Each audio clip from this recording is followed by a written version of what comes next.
Beaucoup de gens fuient la mort. Beaucoup de gens n'aiment pas parler de la mort. Remarquez les gars du quartier, encore une fois pour parler d'eux, ou lorsque nous sommes installés sur un des lounges de nos nombreuses chichas.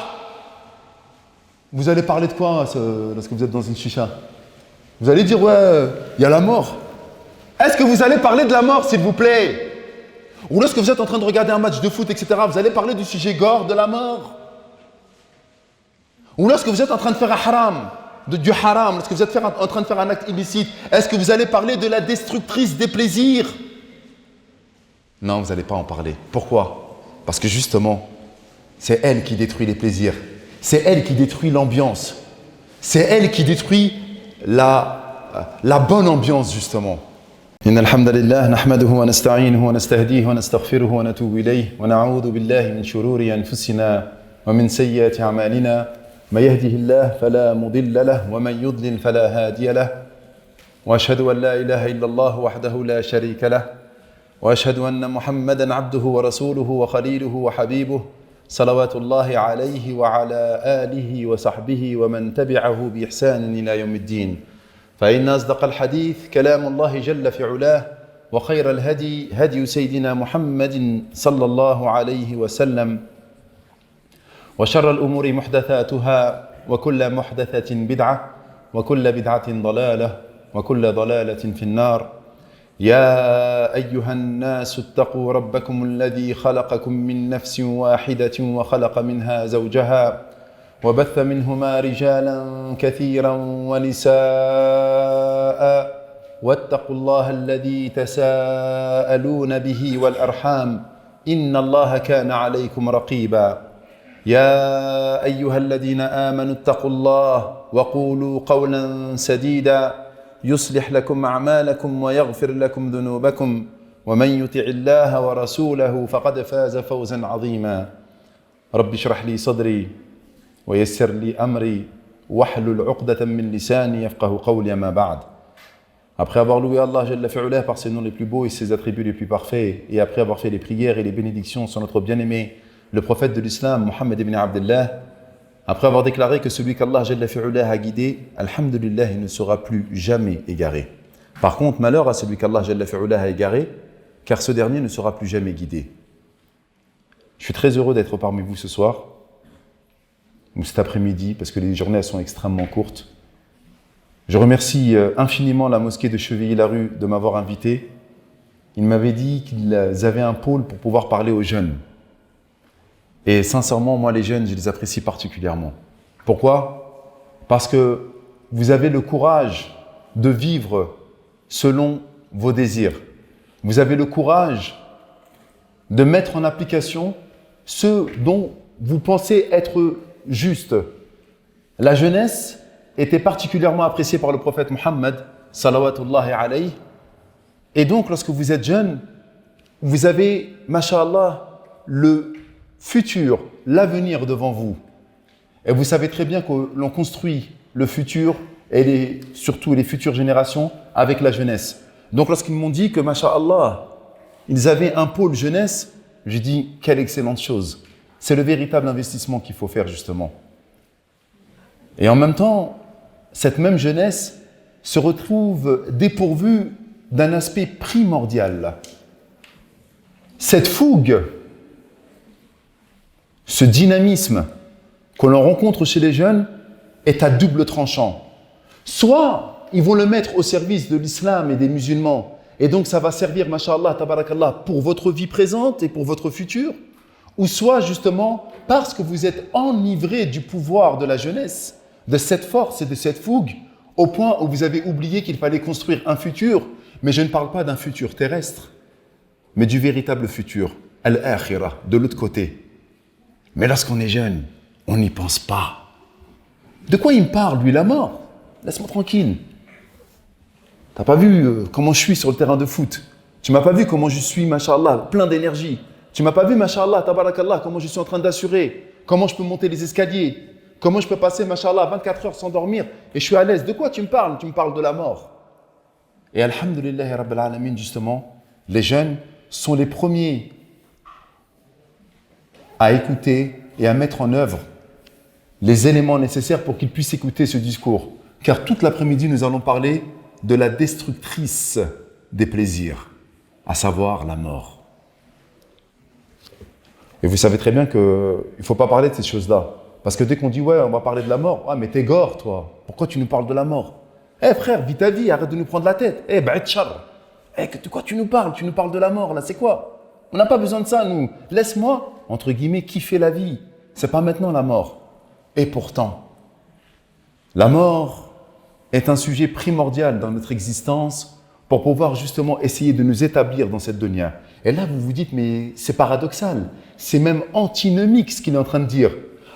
Parler de la mort pour pouvoir s'établir dans cette vie, donc dans la vie. C'est antinomique, c'est paradoxal, ça ne marche pas. Et pourtant, c'est exactement ça qu'il faille faire. Lorsqu'on commence une intervention, Allah Jalla fi'ala nous dit des termes qui sont pour le moins très précis. Il nous dit « Ya ayyuhalladhina amanu taqullaha haqqa tuqatihi wa la tamutunna illa wa antum muslimun » On commence toutes nos khutbahs, etc. Nous, les imams qui montons sur les manabres, en commençant ici notre intervention, en disant « Ya ayyuhalladhina amanu » interpellation de la part d'Allah Jalla fi'ala. « Oh vous qui croyez, oh vous qui avez la foi, craignez donc Allah subhanahu wa ta'ala comme il se doit d'être craint. » Or ça, c'est pas possible. Mais ça veut dire dans ce cas-là, au maximum de vos capacités, « Wa la tamutunna » et ne mourrez « illa wa antum muslimun » qu'en pleine soumission. Et ne mourrez qu'en pleine soumission. Donc dès qu'on commence notre intervention, on vous dit quoi? Eh les gars, rappelez-vous, vous avez un rendez-vous. Et Allah il vous dit également, rappelez-vous, essayez de mourir en pleine soumission. Subhanallah, on ne sait pas quand on va mourir. C'est un point d'interrogation. Nous ne savons pas le moment de notre mort. Et pourtant Allah subhanahu wa ta'ala nous dit « Wala tamutunna » attention, avec le nun tawkid, de manière certaine, ne mourrez qu'en pleine soumission. Regardez ce que nous disait le Nabi sallallahu alayhi wa sallam. Allahumma aj'al khayra a'malina khawatimaha. Ya Allah, fais en sorte que la meilleure de nos actions, ça soit celle de notre fin. C'est-à-dire que lorsque tu vas mourir dans une bonne action. Fi qira'ati kitabillah, en train de faire da'wa, en train d'être dans l'obéissance de tes parents, en train d'aller aider ton frère, peu importe. Mais fais en sorte qu'au moment, Ya Allah, où tu vas prendre mon âme, je sois quoi? En pleine soumission, dans un acte d'adoration. Rasulallah sallallahu alayhi wa sallam dit Fawalladhi la ilaha illahu, par celui qu'il n'y a nulle divinité si ce n'est Allah azza wa jal. Inna ahadakum la ya'malu bi'amali ahli an-nar hatta ma yakunu baynahu wa baynaha illa dhira' fayasbiqu alayhi al-kitab fay'amalu bi'amali ahli al-jannah fayadkhuluha. Le prophète il jure, et lorsque le prophète jure, nous on est franchement entre parenthèses, j'aime bien faire des digressions. Les digressions, c'est quoi? C'est qu'on a un sujet, machallah, qui est établi, qui est la mort. Et moi, tu vois, je fais une sortie de piste, un hors-piste, comme au ski, là, c'est la période des sports d'hiver, là. Je fais un hors-piste, là. On nous dit quoi? Le prophète, alayhi salatu sallam, jure. Et lorsque le prophète jure, c'est quelque chose d'important, de très important d'ailleurs. Or, nous, qu'est-ce que nous avons fait? Nous avons galvaudé le mot Allah. Des fois, je regarde sur Twitter, en hashtag, machallah France, il y a écrit Wallah. C'est vrai ou c'est pas vrai? On est devenu vraiment irrespectueux vis-à-vis de sa majesté Allah Jalla fi'ala. Wallah, wallah, wallah, wallah, wallah, et on a des wallah partout. Oh, on se respecte un petit peu. Moi, de toute manière, je m'adresse à une élite aujourd'hui. Vous êtes venus, mashallah, tabarakallah, vous êtes une élite. Ah oui, là en face de moi, j'ai la crème de la crème. Mais non, mais dis, tu sais pas, je fais n'importe quoi chez moi, t'inquiète pas. Si tu es venu ici, tu as été invité par Allah, c'est qu'Allah il t'aime. Wallah el adim, j'étais avec mes filles dans la voiture là, elles sont venues avec moi, qu'Allah les préserve. Dites amin s'il vous plaît. Et je voyais des frères, ils étaient en train de tenir un corner en arrivant. Vous savez, c'est quoi un corner? Un four. Ils étaient bien habillés. Ils avaient des sacoches Louis Vuitton. Ils avaient, machallah, des super belles parkas North Face. Et il faisait froid, il pleuvait, ils avaient les mains dans les poches, ils étaient debout là, comme ça. Wallah el-Azim, j'ai dit, qu'Allah me pardonne, j'ai dit, j'aurais dû ouvrir la fenêtre et leur dire, venez, il y a un rappel sur la mort à la mosquée. Mais après le feu rouge, j'ai enchaîné, j'ai pas dit. Après, j'étais en train de réfléchir, je fais subhanallah. Il y a des gens qui vont venir, des jeunes qui vont écouter Qala Allah, Qala Rasoul, et eux là, ils ont froid, ils sont en train de tenir le corner. Et pourtant, ils doivent avoir peut-être 1000, 1500 euros de sap sur eux. Ils doivent avoir combien? 1000, 1500 euros au minimum, sans compter la sacoche, hein, si ce n'est pas une fausse. Et vous, vous êtes là, invité par le miséricordieux. C'est quoi votre secret? Qu'est-ce que vous avez fait? Pourquoi Allah Jalla fi'ala, il a voulu que vous veniez aujourd'hui écouter Qala Allah, Qala Rasoul? Mais qu'est-ce que vous avez fait? Mais non, parce que vous êtes dit, ouais, tu sais quoi, je galère, il fait froid. Le lendemain de Noël, vas-y, tu sais quoi, on va aller à la mosquée, on va écouter un rappel. Mais non, arrêtez de vous tromper. Vous n'êtes pas venus pour ça. Vous êtes venus parce que vous êtes min dhuyufir rahman. Vous êtes les invités du miséricordieux. Et le jour où vous prendrez conscience de cette chose-là, il y a quelque chose qui va changer dans votre esprit. Allahu Akbar. Ben oui, vous n'êtes pas venus comme ça. Vous croyez quoi? Vous êtes qui, vous, pour venir à la mosquée pour écouter Qala Allah, Qala Rasoul? Et moi, je suis qui pour qu'Allah me donne l'immense honneur de pouvoir dire Qala Allah, Qala Rasoul et de vous parler, vous, la future génération, vous, mes frères et sœurs. Vous, bi'idhnillah ta'ala, en qui j'espère qu'Allah Jalla fi'ala va faire en sorte de nous réunir dans les hautes sphères du paradis. Dites Amin. Donc nous, on dit quoi? Wallah, wallah. Or, le prophète sallallahu alayhi wa sallam, vous avez vu la grosse digression que j'ai fait? En plus, Farid, il m'a dit, t'as une demi-heure, hein? Là, c'est mort, là. Mais il faut faire des digressions, c'est important, pour garder déjà votre attention, et surtout, pour que vous puissiez continuer à suivre le fil. Ça ne sert à rien de beaucoup parler. Et donc, il nous dit, فَوَالَّذِي لَا إِلَهَ إِلَّا غَيْرُهُ, par celui qui n'y a nulle divinité si ce n'est lui. Lorsque le prophète jure sur Allah, Jalla fi'ala, c'est important. Pas comme nous, lorsqu'on dit Wallah, Wallah, Wallah, au point de galvauder le nom de sa majesté Allah. Il nous dit, certes, parmi vous, il y a des gens qui vont faire les actes des gens de l'enfer. Les actes des gens de l'enfer. Jusqu'à ce qu'il y ait entre lui et l'enfer qu'une coudée. Yani, une coudée, c'est même pas la moitié de la table qui est en face de moi. Il est sur le point de tomber dans les abîmes, dans les fosses de l'enfer. فَيَسْبِقُ عَلَيْهِ الْكِتَابِ. Mais sa destinée le rattrape. فَيَعْمَلُ بِعَمَلِ أَهْلِ الْجَنَّةِ. Et à la fin de sa vie, il fera un acte parmi les actes des gens du paradis. Et il rentrera au paradis. Toute sa vie, il a fait du faux. Toute sa vie, il a fait du haram. Toute sa vie, il a manqué de respect à ses parents. Toute sa vie, peut-être, il a vendu des substances illicites. وَلَكِنْ Allah Jalla fi'ala a fait en sorte qu'à la fin de sa vie, il lui a donné l'immense honneur. Un cadeau grandiose. C'est de pouvoir mourir sur un acte de faim. Allah Jalla fi'ala nous dit وَلَا تَمُوتُنَّ إِلَّا وَأَنْتُمْ مُسْلِمُونَ. Ne mourrez qu'en pleine soumission. Ne mourrez qu'en pleine soumission. Ça veut dire que essayez de faire en sorte que le moment de votre mort soit un moment d'adoration pour vous. Et non pas un moment où vous êtes où? En train de faire du haram. Et beaucoup de gens détestent la mort. Beaucoup de gens fuient la mort. Beaucoup de gens n'aiment pas parler de la mort. Remarquez les gars du quartier, encore une fois pour parler d'eux, ou lorsque nous sommes installés sur un des lounges de nos nombreuses chichas. Vous allez parler de quoi lorsque vous êtes dans une chicha? Vous allez dire, ouais, il y a la mort. Est-ce que vous allez parler de la mort, s'il vous plaît? Ou lorsque vous êtes en train de regarder un match de foot, etc., vous allez parler du sujet gore de la mort? Ou lorsque vous êtes en train de faire un haram, du haram, lorsque vous êtes en train de faire un acte illicite, est-ce que vous allez parler de la destructrice des plaisirs? Non, vous n'allez pas en parler. Pourquoi? Parce que justement, c'est elle qui détruit les plaisirs. C'est elle qui détruit l'ambiance. C'est elle qui détruit la bonne ambiance, justement. Et nous, on est là, on ne parle jamais de ce moment-là. Et pourtant, Allah Jalla fi'ala nous a parlé maintes et maintes fois de la mort. Et nous, on n'aime pas parler de la mort. Pourquoi? Parce que lorsqu'on parle de la mort, ça nous ramène à notre réalité première. Ça nous ramène, en fait, dramatiquement, et écoutez bien, au drame de notre vie. C'est quoi le drame de notre vie? C'est que nous sommes vivants et qu'à un moment ou à un autre, nous allons mourir, qu'on le veuille ou qu'on ne le veuille pas. Nous avons un rendez-vous inéluctable avec ce moment. Et vous, vous êtes complètement fou et moi, je suis fou avec toi. C'est que nous sommes en train de préparer, subhanallah, notre vie. On révise de fou malade pour nos partiels. On se prend la tête à faire 1001 muqabala avec la même sœur, à parler 2 heures pour préparer un futur. Eh, t'es fou, je vais me marier avec elle. Ça va être la mère de mes enfants. Faut pas que je fasse n'importe quoi.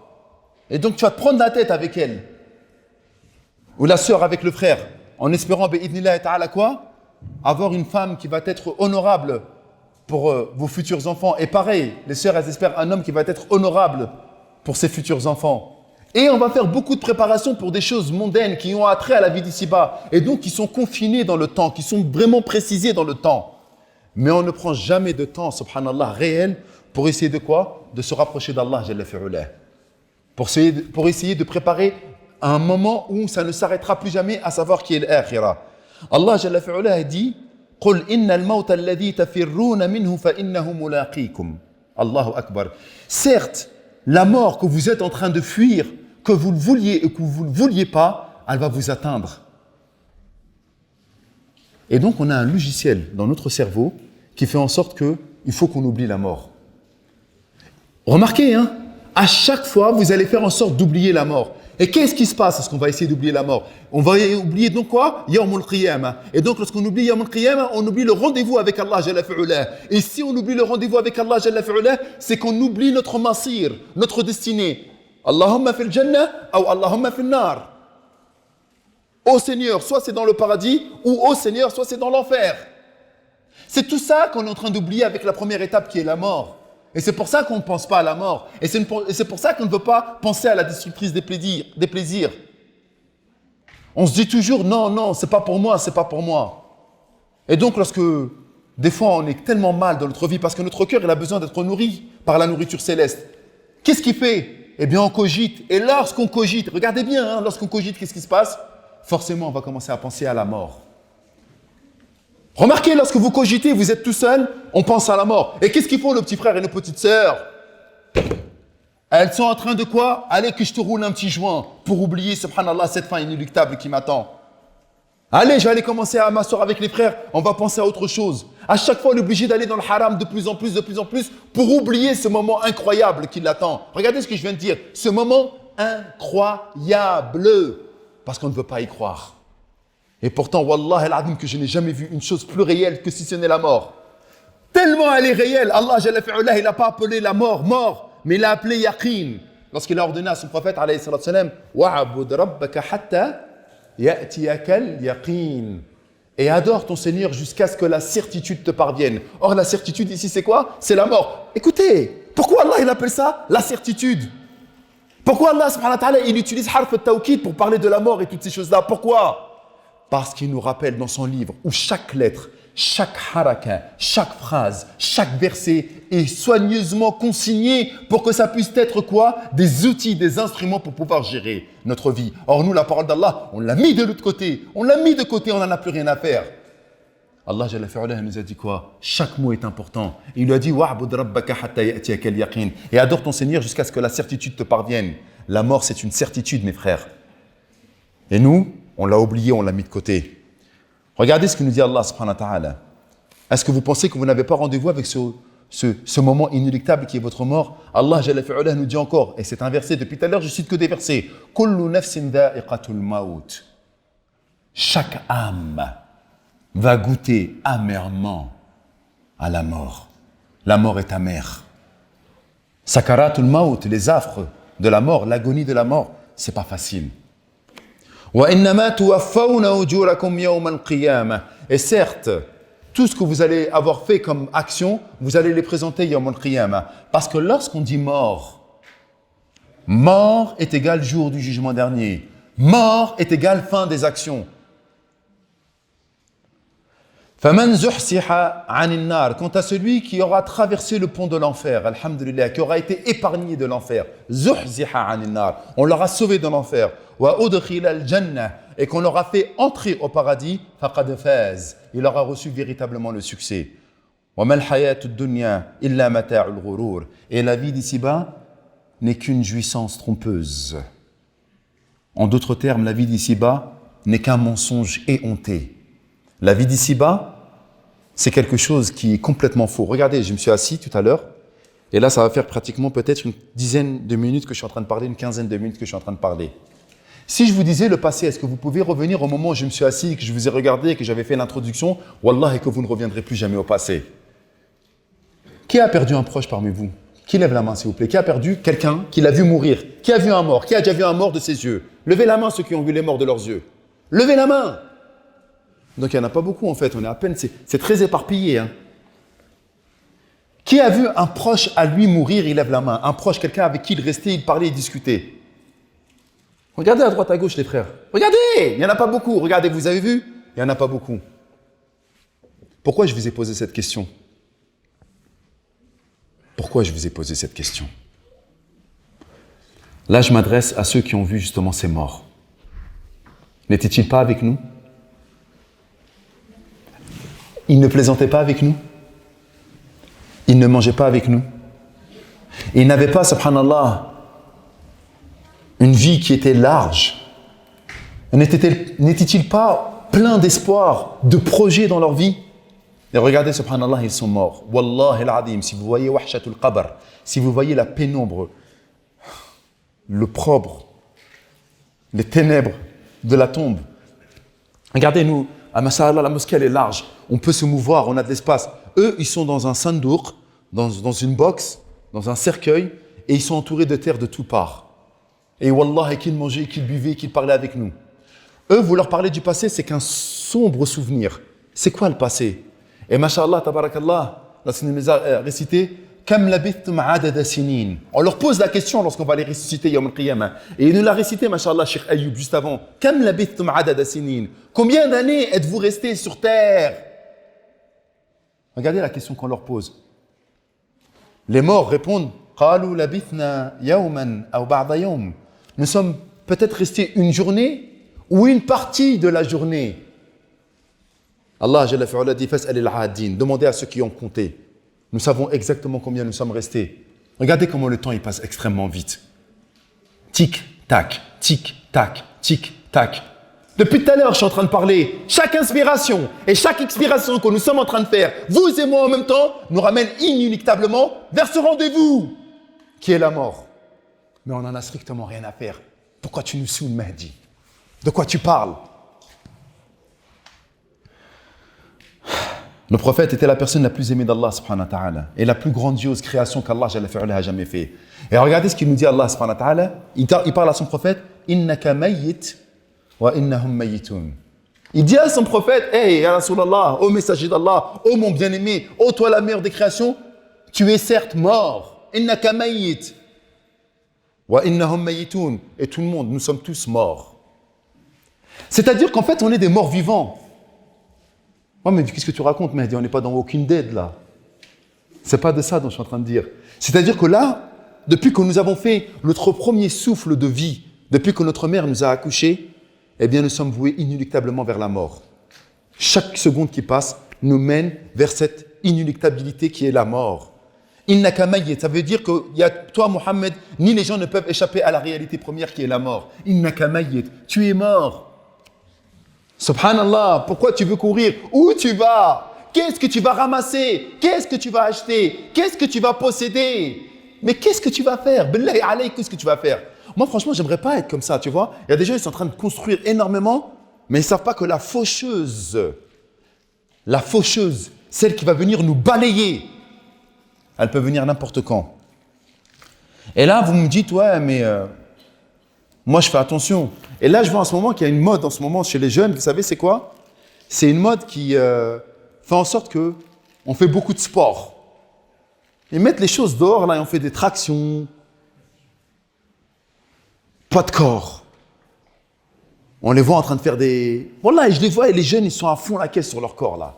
Ils font attention à ce qu'ils mangent. C'est pas comme nous, à l'époque, on mangeait ce qu'on voulait. Maintenant, ils font attention à ce qu'ils mangent. On voit ceux qui sont arrivés à 30 ans, 40 ans, ils font attention à leur santé. Il y en a, subhanallah, ils vont faire hyper attention, ils ont peur du Covid, tu vois, masque, gel. On fait hyper attention à ne pas mourir. En pensant que ce qui va nous tuer, c'est le Covid. Ce qui va nous tuer, c'est le cancer. Ce qui va nous tuer, c'est l'accident de voiture. Ce qui va nous tuer, c'est l'hépatite, c'est la maladie grave. Depuis le jour où vous vous êtes mis ce logiciel dans la tête, eh bien vous vous êtes fait carotter. Shaitan vous a menti et vous vous êtes menti à vous-même. Il est là le drame de notre vie, mes chers frères et mes chères sœurs.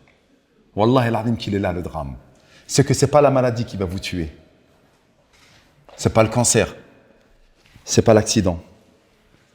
Ce n'est pas tout ça qui va vous tuer. Qu'est-ce qui va vous tuer, mes frères? Répondez-moi.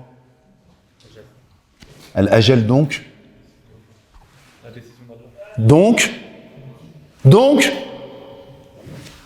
Allah, dites-le. Allah Jalla fi'ala nous dit dans le Coran وَمَا كَانَ لِنَفْسٍ أَن تَمُوتَ إِلَّا بِإِذْنِ اللَّهِ كِتَابًا مُؤَجَّلًا. Il n'est pas tenu à une âme de mourir qu'avec la permission d'Allah dans un décret qui avait déjà été préétabli au moment même où vous étiez dans le ventre de votre maman. Et c'est ça qui nous rend complètement fous en fait. Nous sommes complètement déséquilibrés dans notre tête. Nous avons complètement craqué mes frères, alors que nous sommes des croyants, alors que nous sommes des musulmans. On s'est trompé. Notre logiciel n'est pas le bon les gars. Arrêtez. Notre logiciel n'est pas correct. En pensant que c'est les causes qui vont nous tuer. Arrêtez. Depuis qu'on a pensé cette chose-là, tu sais quoi, je vais faire attention. Je vais manger sainement. Je ne vais pas sortir. Je vais rouler tranquillement. Il y a un frère, subhanallah, rahimahullah, Allahumma ya rabbi arhamhu rahmatan wasi'a, dites amin. C'est un frère de Strasbourg.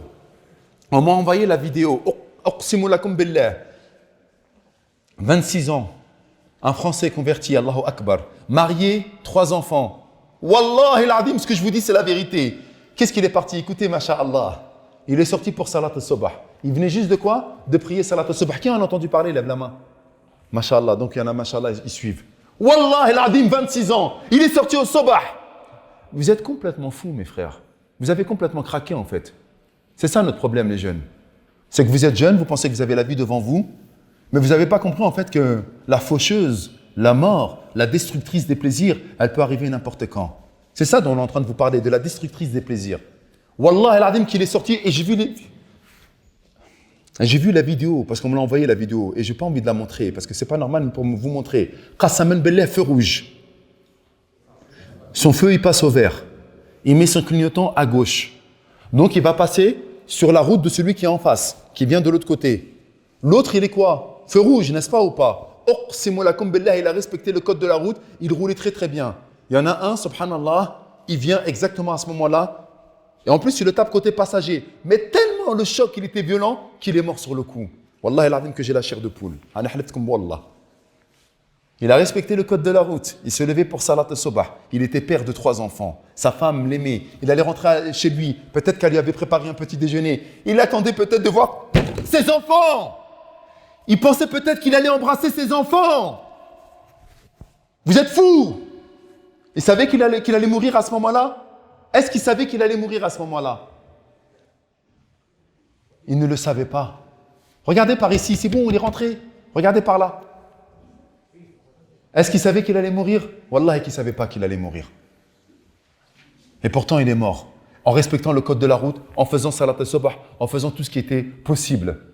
Wallah, il a dit qu'il ne savait pas qu'il allait mourir. Et nous, on pense, masha'Allah, tabarakallah, que nous avons toute la vie devant nous. Et pourtant, Allah, subhanahu wa ta'ala, par le biais de notre prophète Muhammad sallallahu alayhi wa sallam, nous avait dit que notre destinée, elle allait déjà être faite. Qu'est-ce que nous dit le Nabi sallallahu alayhi wa sallam?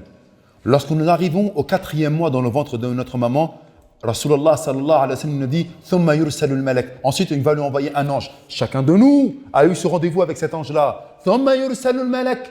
Fayanfukhu fihi ar-ruh. Il va lui insuffler le souffle divin. Il va lui donner 4 décrets. Le premier des décrets, c'est sa subsistance. Combien tu vas gagner, combien de manteaux tu vas mettre, combien de nourriture, combien de bouchées tu vas avaler, etc. Combien de molécules d'oxygène tu vas inspirer et expirer. Tout ça, ça rentre dans le rizq. Combien de temps il t'est imparti. Une fois que le rizq il est fini, sa mort. Tu étais dans le 4e mois, tu étais encore dans le ventre de ta maman, que le moment de ta mort, il est déjà écrit.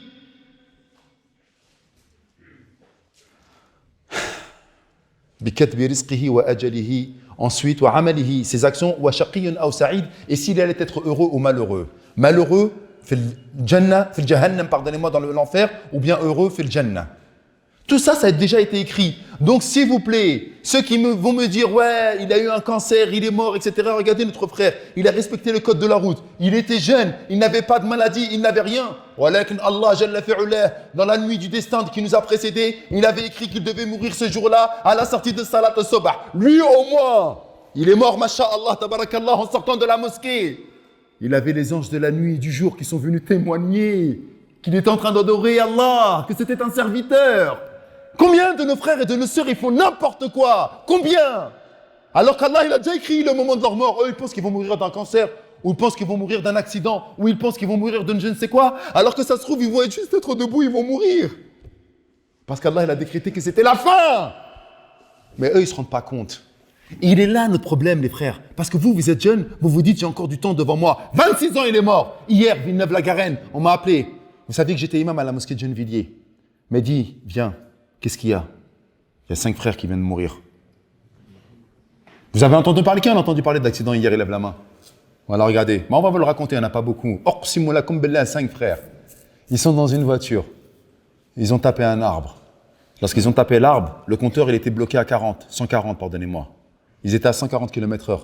Et ils avaient quoi, les ballons? Vous écoutez ce que je dis ou vous écoutez pas ce que je dis? 140 km/h, ils tapent un arbre. Et ils avaient les bonbonnes de gaz, là, de ballons, là. Anesthésiants, euphoriques, pour oublier la misère de leur vie. Pour oublier, en fait, qu'ils sont en train de galérer, qu'ils n'ont pas de perspective d'avenir. Ils ne pensaient même pas à l'akhira. Ils ne pensaient même pas qu'ils pouvaient avoir une perspective d'avenir dans cette dunya. Ils n'imaginaient même pas le mariage. Ils voulaient avoir de l'argent. Ils voulaient s'éclater. Ils voulaient rigoler dans la vie. Bam! La faucheuse allait arriver. Ils étaient 5 dans la voiture. 3 sont morts et 2 ils sont en réanimation là actuellement, dans les soins intensifs. Regardez ce qu'il a décidé Allah. Il y en a 3 qui vont mourir, paf, sur le coup. 2 ils sont morts sur le coup. Il y en a un, on lui a fait le massage cardiaque, ils n'ont pas réussi à le sauver. Et il y en a 2 qui sont encore en soins intensifs. Jeunes encore une fois. Là vous vous dites, ouais c'est un accident de voiture. Pourquoi il y en a 2 qui sont morts? 3, il y en a 2 qui ne sont pas encore morts. Pourquoi ce n'était pas les 2 qui sont vivants, qui restent vivants, et les 3 plutôt qui meurent? Ou plutôt les 3 qui restent vivants, et c'est les 2 qui meurent. Ce que je suis en train de vous dire, c'est qu'en fait, Al-Ajal, la fin, c'est Allah qui la décide. Arrêtez de vous tromper. Arrêtez de faire n'importe quoi. Pensez à la destructrice des plaisirs. Pensez que vous allez mourir. Ne pensez pas que vous êtes exempt. Parce que lorsque vous pensez que le rappel de la mort, quotidiennement vous pensez au rappel de la mort, vous allez faire quoi en fait? Vous allez vous dire, mais il faut que j'œuvre. La mort, elle peut me frapper n'importe quand. Mais je peux mourir tout à l'heure. Il y a un frère, franchement, combien de fois vous avez entendu des familles, subhanallah, pareil, il est là avec sa femme et ses enfants, bam, il meurt, il se fait tamponner par un gars qui roulait n'importe comment, délit de fuite. Ou il y a un frère, subhanallah, il était en train de descendre pour aller en vacances, ils étaient hyper contents, une famille de 9, subhanallah. Ils sont arrivés, le moteur il a commencé à chauffer, le turbo, il a commencé à chauffer, le moteur il a pris feu, toute la voiture elle est partie en vrille. 9, ils sont morts sur le coup. Bah là, il y a eu le vieux, il y a eu le jeune, il y a eu l'ancien, il y a eu le fort, il y a eu le malade, il y a eu la femme, il y a eu l'homme, il y a eu le bébé qui était là. Tout le monde était dans la voiture. C'était l'Ajal qui est arrivé. Vous allez vous réveiller quand? Nous allons nous réveiller quand? Parce que lorsqu'on pense à la mort, mes frères et mes sœurs, on se dit, ça peut arriver n'importe comment. Et en fait, j'ai un rendez-vous avec Allah Jalla fi'ullah. Je vais tomber dans la tombe. Ma mère, elle va peut-être pleurer, après elle va m'oublier. Ma femme, peut-être, elle va se remarier avec quelqu'un d'autre. Mes enfants, ils vont continuer leur vie. Mon fils, il va tomber amoureux de quelqu'un d'autre. Il va se marier, il va être content. On va taper à la main. Ouais, machallah, tu t'es marié. Pendant que toi, tu es en train d'être bouffé par les asticots et les vers. Ah, Mehdi, tu parles mal. Mais c'est ça notre réalité. Là, vous êtes beau, vous êtes parfumé, machallah. Vous avez des beaux qamis sur vous. Vous êtes venu à la mosquée, machallah, pour goûter qala Allah, qala Rasoul. Vous allez sentir tellement mauvais que personne ne voudra rester avec vous. Même la personne qui vous aimera le plus. Elle est là, la réalité. Yarid, c'est bon? C'est fini? Moi, j'ai pas fini, moi. Pas grave, je ferai à la deuxième mi-temps tout à l'heure, Inch'Allah. Je conclus, bi'idhnillah ta'ala.